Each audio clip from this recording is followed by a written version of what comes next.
Have you ever looked at someone wildly successful and thought, how do they always seem to be ahead of the game?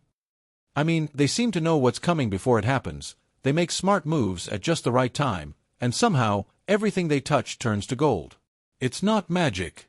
It's not even luck. The top 1% think differently, and they do things the rest of us often overlook.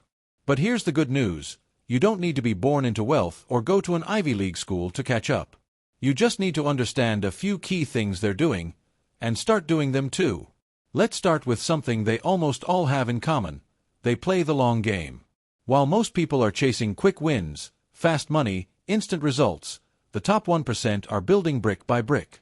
They invest time in things that don't pay off right away but eventually create massive returns.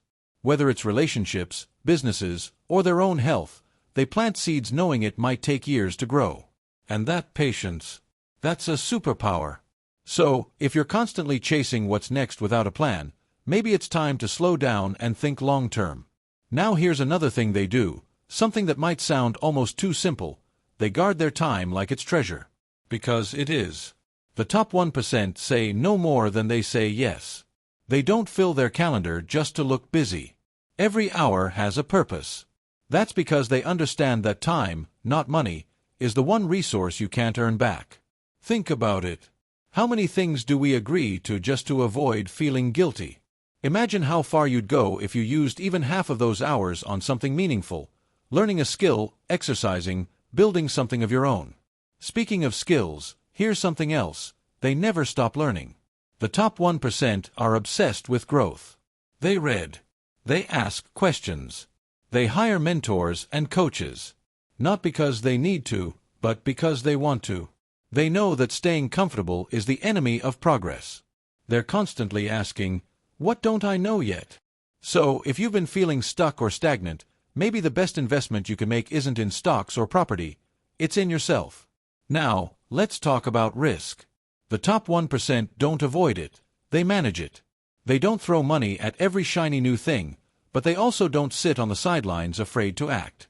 They understand the difference between reckless and calculated.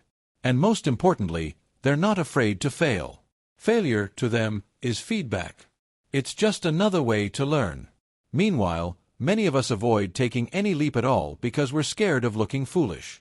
But what if the real risk is staying where you are? And here's something most people don't talk about. They take care of their bodies like it's part of their strategy. Because it is. Energy matters. Focus matters. And when your body is run down, your mind can't perform at its best. The top 1% treat sleep, movement, and nutrition like high-level tools. You don't have to go full bodybuilder, but just imagine how your day would change if you started it with a short walk, drank more water, or turned off your screen an hour earlier. Small changes, big results. So, what does this all mean for you? It means that being behind isn't permanent. You don't need to reinvent yourself overnight. You just need to shift how you think about your time, your growth, your health, and your decisions. Start small. Start today. Because the gap between where you are and where you want to be, it's often just a few new habits away. You've got everything it takes to move forward. Don't let fear or doubt hold you back. I'd love to hear what habit or mindset you're working on right now. Drop it in the comments. And if you found something helpful here, give this video a like and hit subscribe so you don't miss what's next. Remember, success isn't about being perfect, it's about being consistent. You're closer than you think. Keep going.